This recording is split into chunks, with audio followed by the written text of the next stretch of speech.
On today's episode, we speak to Luke from Prospect Night all about how to grow and monetize a B2B podcast. Let's get straight into this.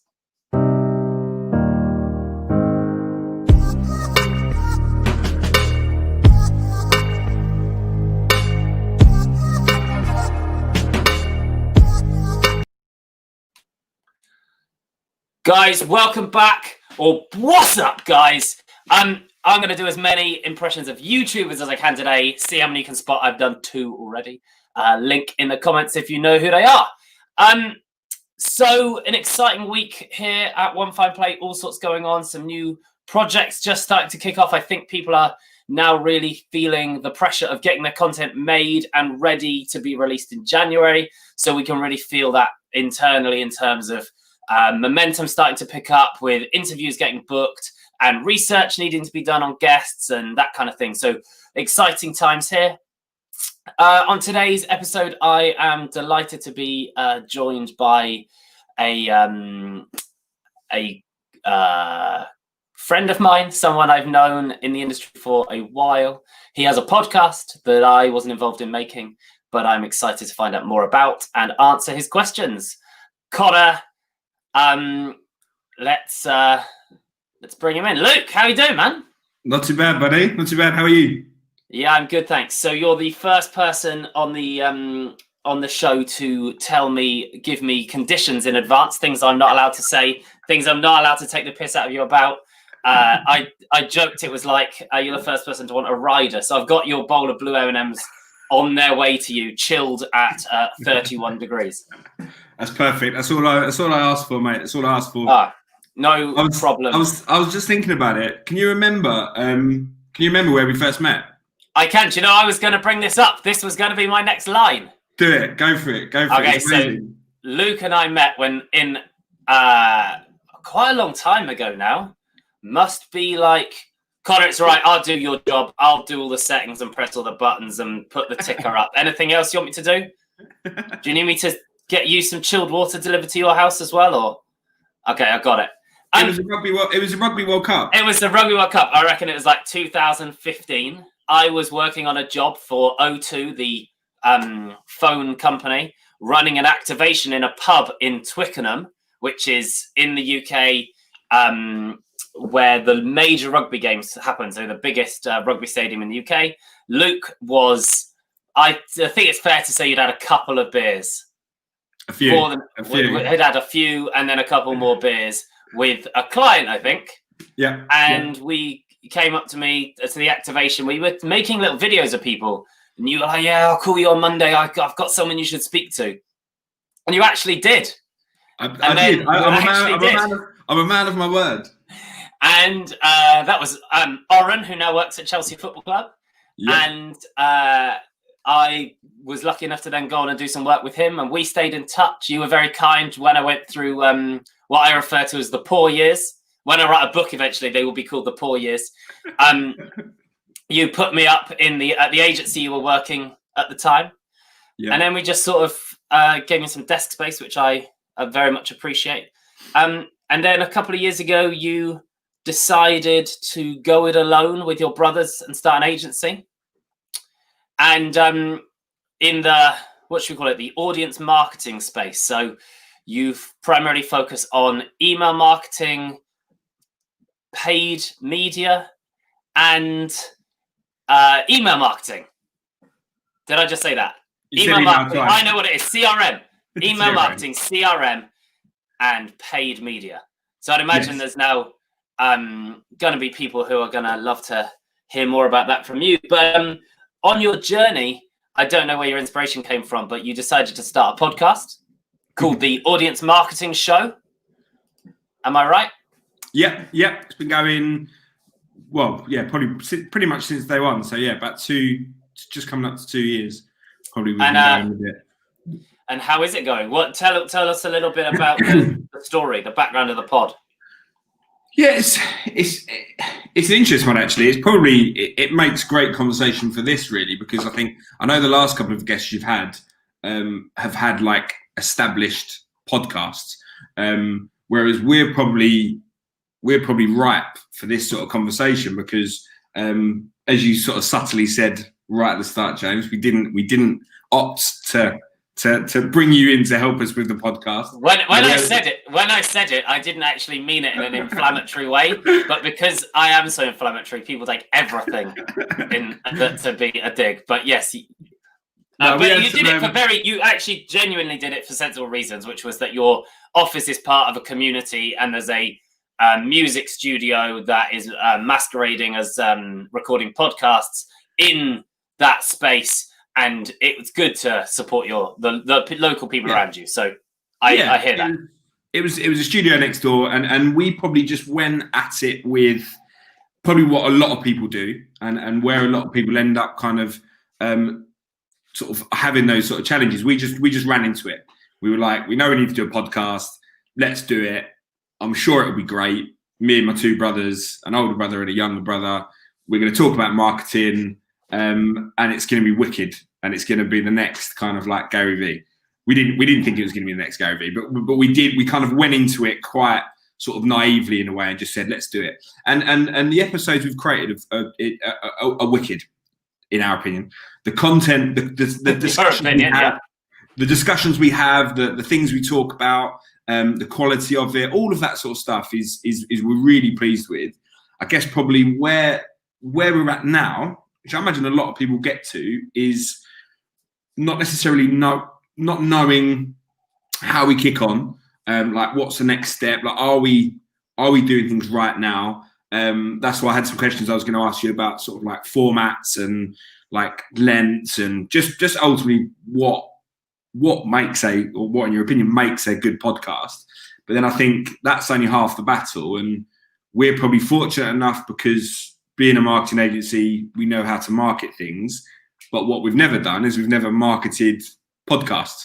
We're normally working with fashion brands or B2B tech businesses or financial services where we're trying to either drive leads or drive e-commerce sales. So it's not as straightforward as transferring our skills to go, let's market our own podcast. So yeah, definitely, I'd love to have a chat about your thoughts on sort of what makes, where does that podcast fit in the overarching kind of B2B space in terms of a marketing space, and then how we market it, how we advertise it, what format it takes on. Yeah, so we're an inch of we've started, which is great.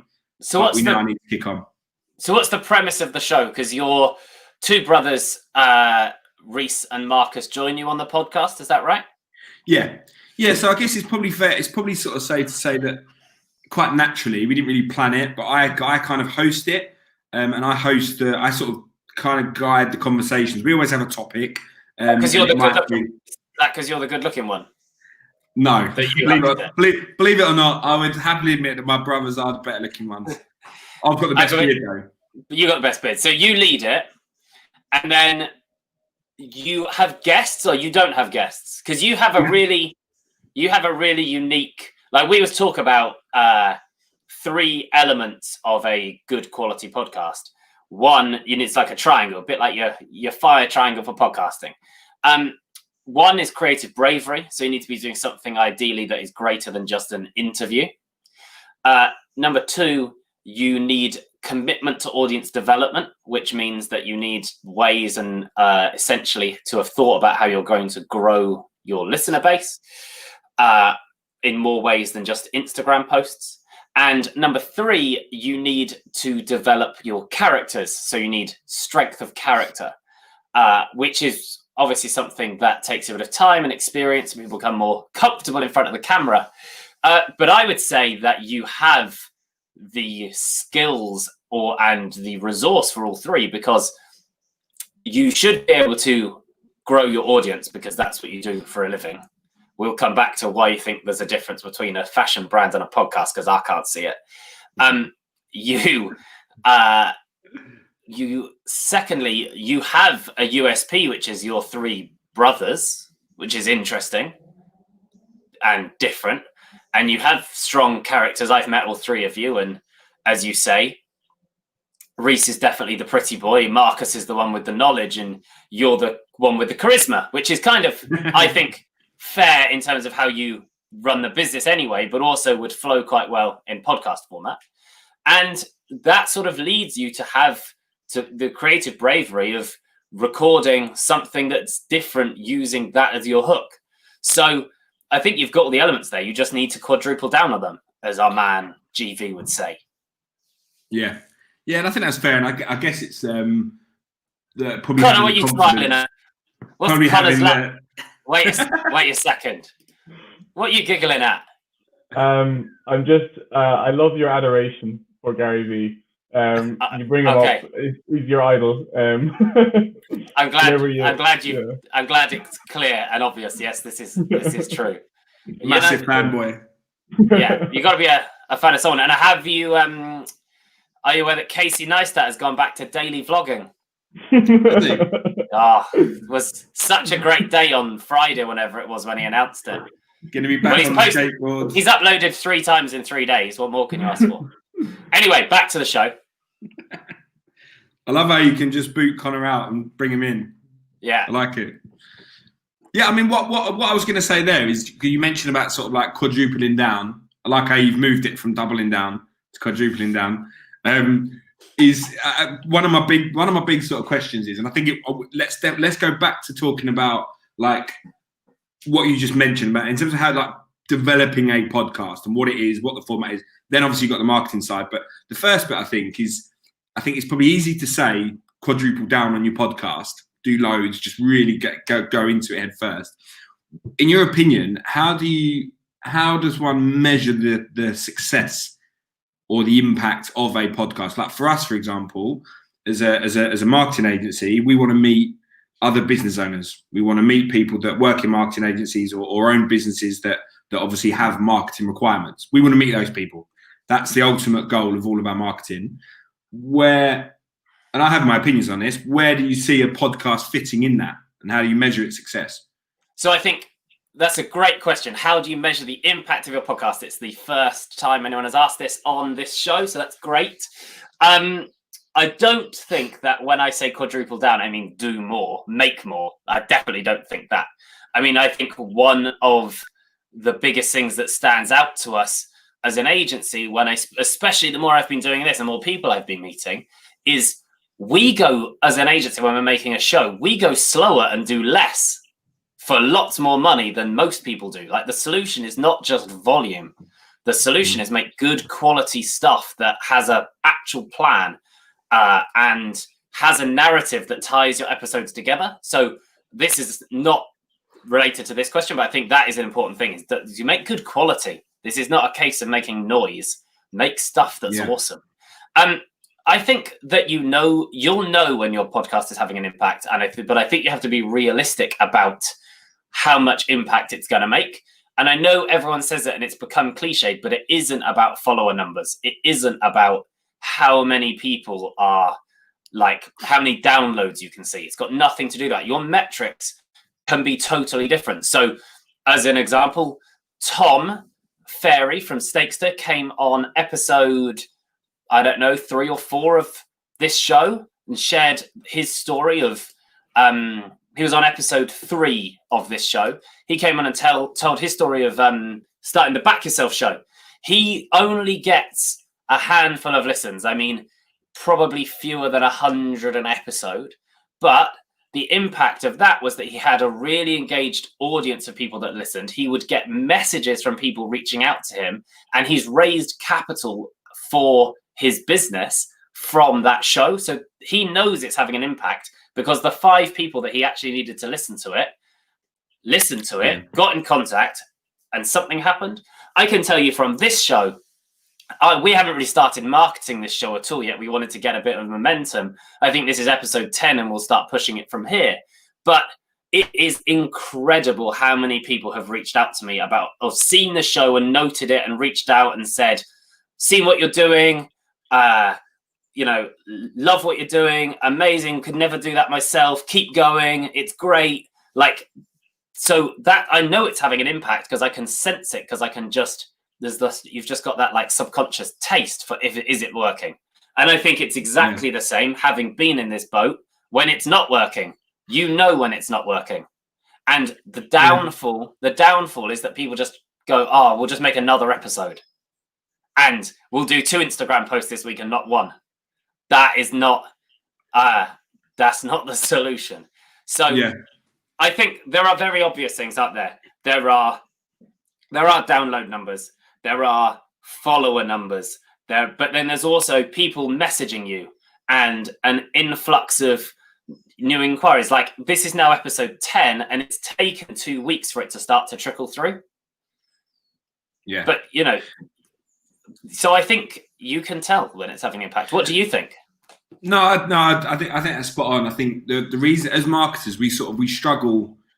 We love having those tangible metrics, right? We love having download numbers. We love having people have listened to X% of the episode, or like CPCs or whatever it is. We love having those hard metrics. But what we struggle with is when they're those softer metrics, and sometimes in businesses, I think, and not even just in podcast space, any space, when the metrics are not sort of concrete, you do find it harder and harder to get budget signed off or whatnot. I used to have sort of events at my last agency. We sort of get our together. They'd bring people in their network and we just have a great evening. There'd be a little bit of content. We'd maybe do a little quick 15-minute chat or show something. But ultimately, it was about getting people together. Trying to put a money metric on that, in sort of on a last click place, it doesn't work because everyone goes, oh, well, you didn't bring any business back from tonight. Whereas actually, we all know that those relationships, those conversations will bubble along. So it's hard to get that. And I think it's the same as this, because you're right. It's the same with our sort of video strategy, which is a whole nother conversation.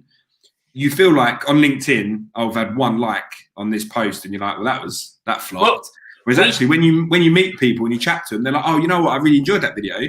But there's a lot of passive listeners, isn't there? And the metrics wouldn't show you that they were there, but they are there, and people are seeing your content. So yeah, I think you're right.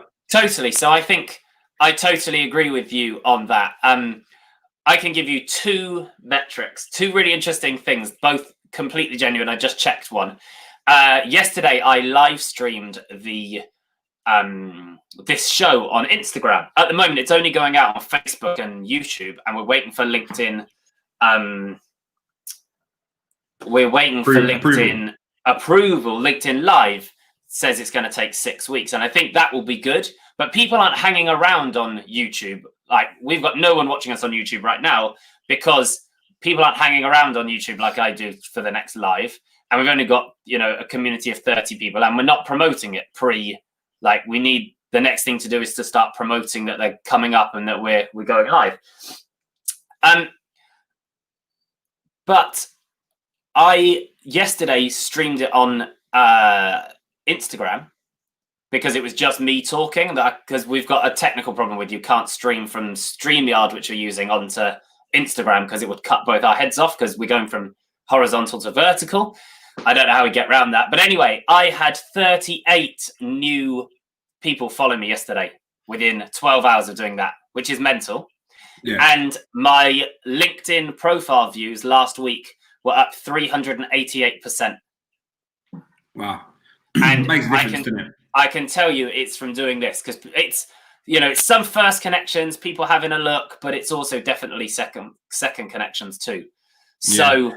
But you know what I found though? I did like I did a test live thing, because like you were saying, you have to go through the approval process, and with LinkedIn you have to go live within 60 days of getting it, and I hadn't, and I realized it was like a day to go, so I quickly did a live, and that was it. It was like 10 seconds. But the amount of people that messaged me being like, oh, sweet, what was that? Was there an error on that video? Because it was only like 10 seconds long. But if I posted a normal video up on LinkedIn, no one messages me. So there's definitely something in this live feature that gets into people's feeds more. And obviously LinkedIn want live to be more successful, don't they? They want it to keep growing. So they probably are pushing it into people's feeds. So no, I think it's a wicked concept. But let's be clear, knowing your podcasting is having an impact is difficult. One thing that I often talk to people about is the difference between likers and lurkers. So, right? It's very simple. Yeah. People don't like the reality of it, but some people are, most people fall into one of 2 categories, don't they? Either they like everything, they're everywhere, they appear in your feed all the time because They're really active. They press the like button on everything that they see. But then there's another community of people who are lurkers, and it's always the lurkers that reach out to me. So they, I saw your stuff and it was amazing. I say, if you didn't like it, you didn't help the algorithm so that more people could see it. Yeah. Right. And so you can, I'm a lurker. I'm not a fan of showing what I have seen or found interesting, because I'm a liker. I'm a tactical brain. Yeah, you want to hide. If you see a great article or a great video or a great podcast, you don't want people to know that you liked it. See, I'm the opposite. I click like willy nilly. I'm like all over it, like, share, comment. I love it, but I also realise that could be quite annoying, because you forget you're actually going to go into people's feeds, aren't you? Like, Luke liked this, Luke's commented on this, and it can be, if it's not, I might find it interesting, but you, for example, you're my connection. If you don't find it interesting, that's now going to appear in your feed, and you're like, well, I don't want to see that. That's a bit annoying. I mean, it's an interesting one, but I think lurkers and likers is a really bad way to judge how well your podcast is doing, because of lurkers and likers. So tell me, let's move on with the podcasting conversation. Yeah. I was going to ask you about, because obviously this is interesting to our business, but also our podcast. I want to talk about advertising on podcasts, not advertising a podcast to, I mean, it's kind of one and the same thing, but specifically, how does it work, like placing adverts on other people's podcasts or having adverts on your own podcast? Like, where's the technology at? Because obviously we've got some tech that's well advanced, like the display networks that are out there. I imagine podcasting is a new. Do you know the answer to this question already? Are you just not really? Well, I know that you can obviously put an advert in manually. Like, I could just go, "Hi, Jay, this podcast is sponsored by James," and I could do that. But I don't know much about the tech. Is there? Okay. Yeah, can you do like programmatic buying, or like where's that at? Okay, so there's two sides to this. I'm going to cover one side quickly and then the other side in more depth. There's the technical, and then there's the practical. Should we call it that?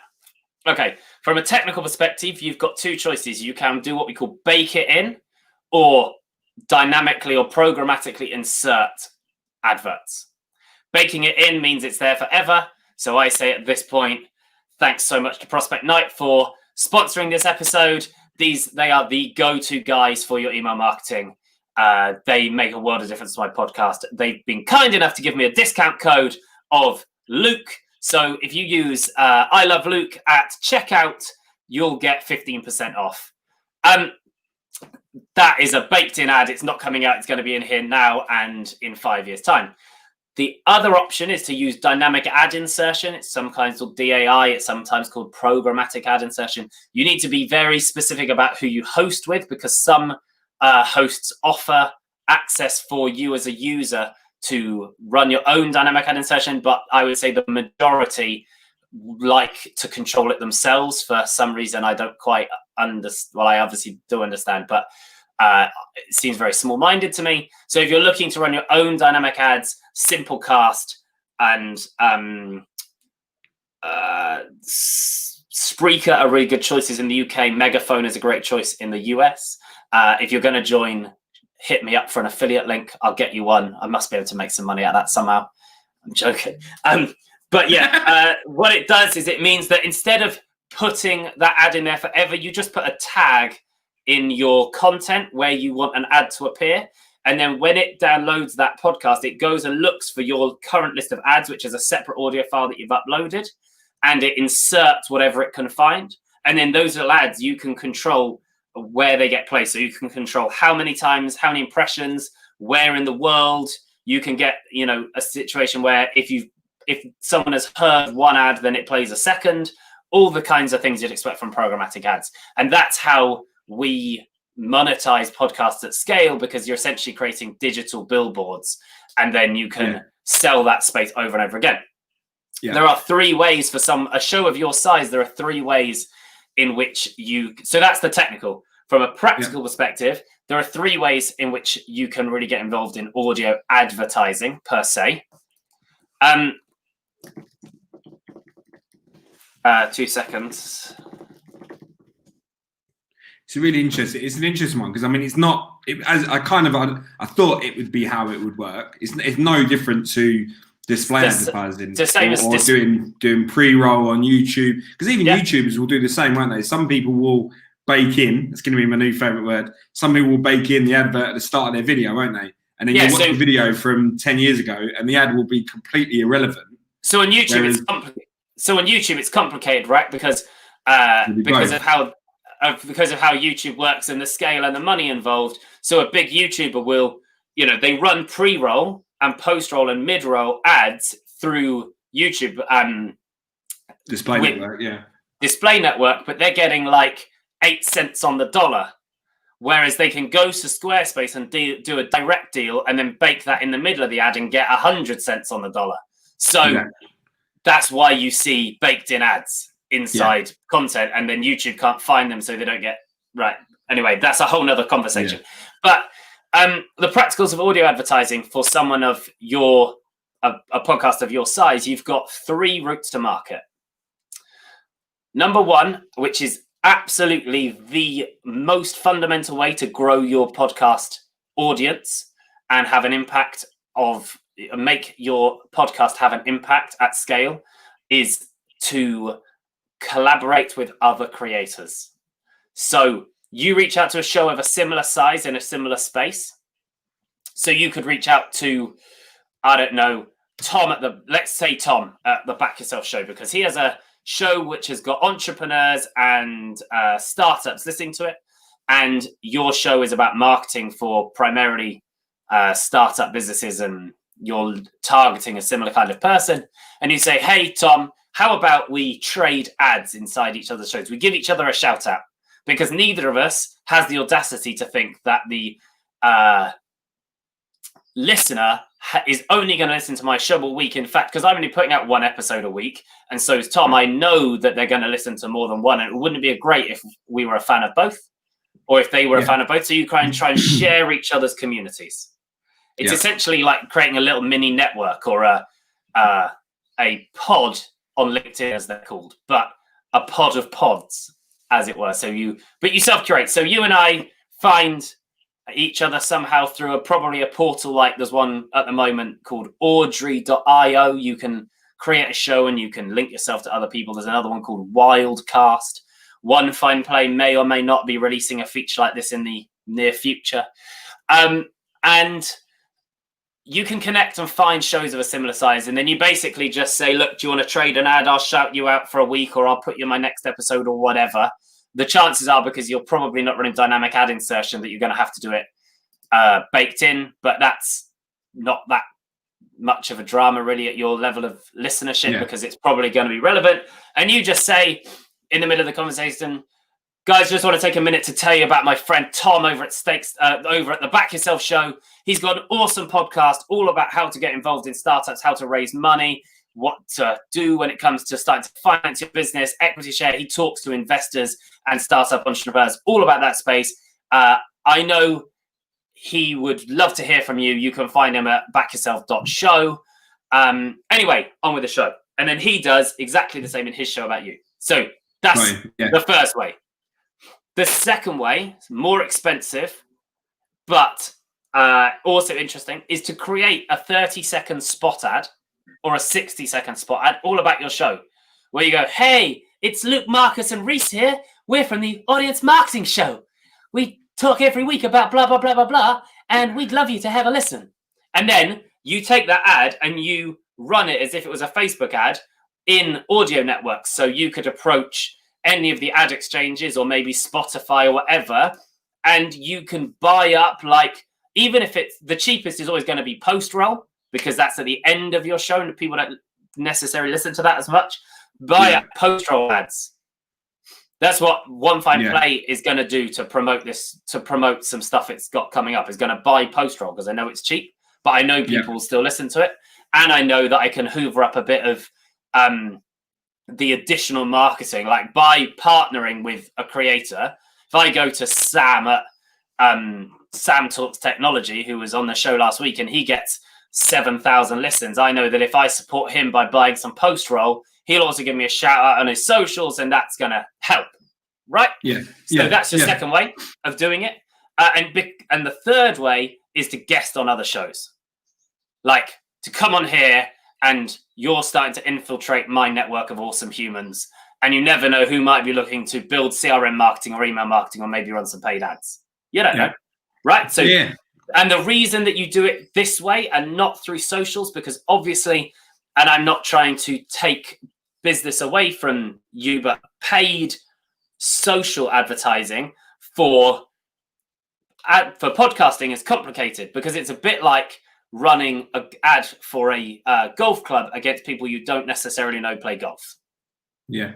Right? Yeah. Because you don't know how many people on your Instagram community actually listen to podcasts. And in this game, it's about podcasting, listening to podcasts being a habit as much as it is about them listening to your show. So if you think you've got 1,000 people follow you, I've said this on this show before, if 1,000 people follow you, the chances are, especially in the UK, maybe only 20% of those listen to podcasts. So now that's only 200 people. And then of those 200 people, you run a clip today. I'll only show it to 30% because that's what the algorithm does. That's 60 people. And of that 60 people, half will take action. That's 30. That's about how many listens you get from doing a post.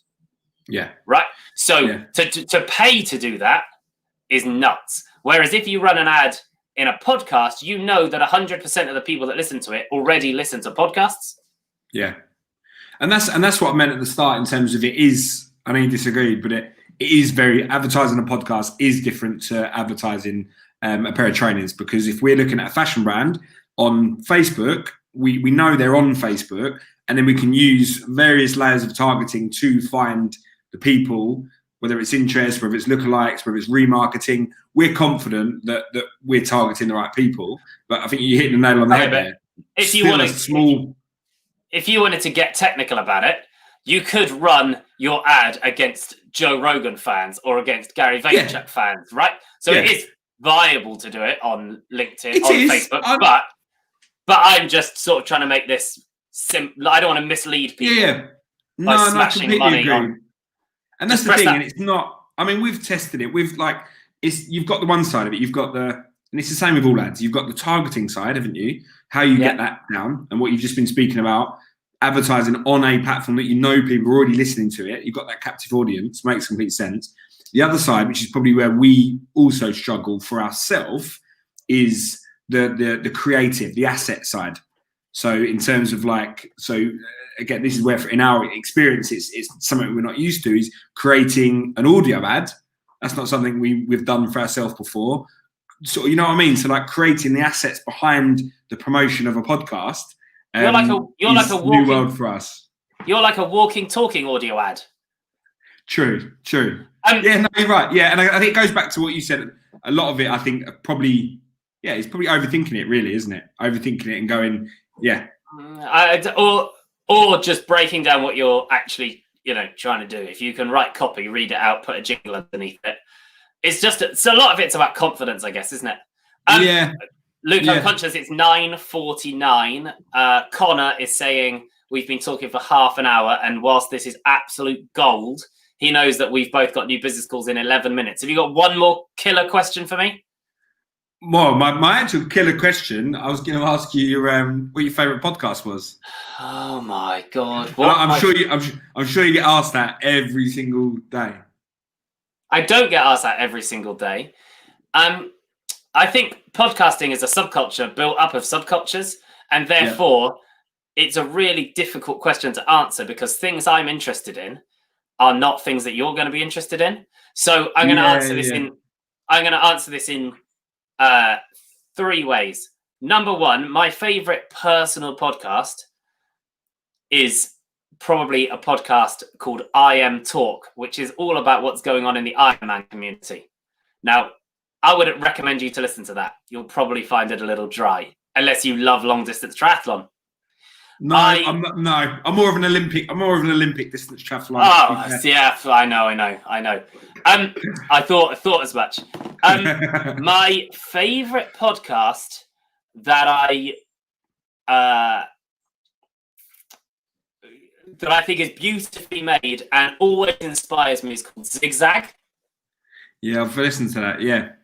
Yeah, Manoush Rodi, who now works for TED Radio Hour. I have loved the way that's put together. I love the fact that I love the level of production value and the ongoing storytelling narrative through episodes, whilst also getting that homemade feel. So I think that's one of the greatest examples of podcasting. And my current guilty pleasure, I listen to every episode of Logan Paul's Impulsive, basically without fail. But that's because I come from being a YouTube geek, and I'm much more of a YouTube geek than a podcast geek. And Call Her Daddy has become my latest favorite guilty pleasure, which I mention on basically every single live stream. If you haven't listened to it, you should. It's got a high shock factor, but it is a absolutely A-class example of how to make a podcast, and it makes complete sense to me why it's been so successful. In fact, coming soon, just another plug, will be I'm going to do deconstruct why podcasts are great or not. You know they do that with films. Have you ever seen that? Like Nerd Writer. We're going to do Nerd Writer for podcasts. So I'm going to break down why I think it's awesome when I get a minute. I like that. No, it's good. And also, like, one final one, which is probably more relevant to this type of discussion. Creating a podcast, what's more important, like the quality of audio, or like the structure, what you're saying? Like, what is the most? If you could pick one, what trumps everything else? What do you have to nail the most? An ability to tell a story across multiple episodes. So a show design that leaves the listener with a cliffhanger to make them listen to the next episode. Bosh, done. Good. It's definitely 100%. It is not what microphone you've got. Yeah.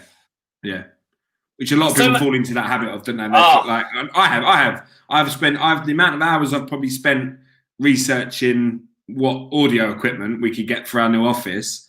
Like, I'm realizing it now. I've spent that time in the wrong place. Like, really. You're not realizing that now. I've told you that before. But yes, it's got nothing. I'm realizing it now. Also, it's incredible what you can do in post-production. Like, you can take an iPhone recording and make it sound like, if you know what you're doing, make it sound like warm and rich and like you never knew that it was recorded on an iPhone. So a lot of that's to do with investment in the show. Patience and willingness to make good quality stuff. Like, more time, less, product is going to lead you somewhere great. Luke, it's been a great discussion. Thank you so much. I'm just going to stick you back in the green room. Thank you. Cheers, 30 guys. seconds. Guys, another episode. We're into double digits, number 10. We're on the road to the first 100 episodes. If you've enjoyed this, if you've learned something, if you think you know someone else who might benefit from here, who might benefit from asking me a question, from learning about these conversations, please do share it. You can follow us on socials at OneFinePlay. Smash that subscribe button, hit the notification bell to know when we go live. Leave a comment in the descriptions. You can reach out to us if you've got a question yourself, you'd like to come on the show, you'd like just an answer via email because you don't want all this pomp and circumstance, then we're on live at OneFinePlay.com. Until next time, you've been awesome. Peace.